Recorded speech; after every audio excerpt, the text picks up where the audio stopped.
শুভ শুভ দিন।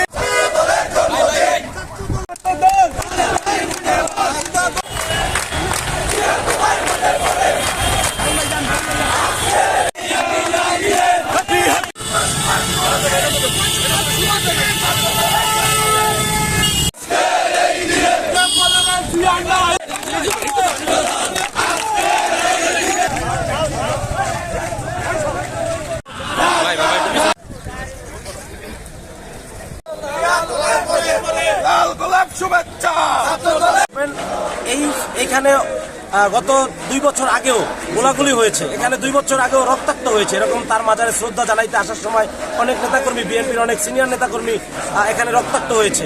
এখানে অনেক গোলাগুলি হয়েছে, এখানে অনেক আওয়ামী লীগ হামলা করছে, শত শত লোক গ্রেপ্তার করছে। আমাদেরকে সঠিকভাবে একটু মনোজাত করার সুযোগও দেয় নাই। তো আজকে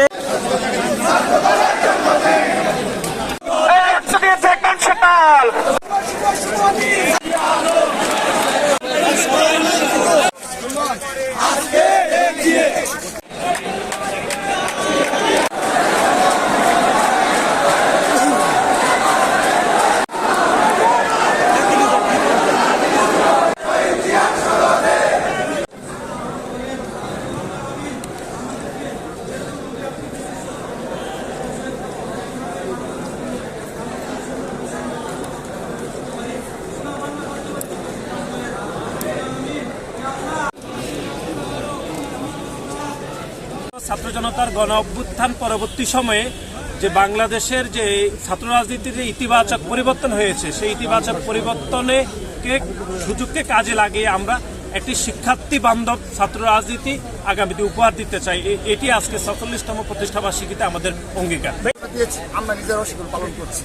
আপনি লক্ষ্য করে দেখেন, সারা দেশে এই প্রতিষ্ঠাবার্ষিকী উপলক্ষে 1 টাকার চাঁদাবাজি সুনির্দিষ্ট কোনো প্রমাণ কেউ দিতে পারেনি এবং আমাদের কাছে 1 টাকার চাঁদার কোনো অভিযোগ আজকে আসেনি। অর্থাৎ অতীতে কি হতো, ছাত্র রাজনীতি কেন ঘৃণার চোখে দেখা হয়, কোনো প্রতিষ্ঠাবার্ষিকী কিংবা বিশেষ দিবস সমূহে এই চাঁদাবাজি, সন্ত্রাস, নৈরাজ্য এবং সাধারণ শিক্ষার্থীদের জোরজবরদস্তিমূলকভাবে কর্মসূচিতে নিয়ে আসা একটি ঘটনাও কিন্তু আজকে ঘটেনি। এটি হলো ছাত্র রাজনীতির উল্লেখযোগ্য পরিবর্তন।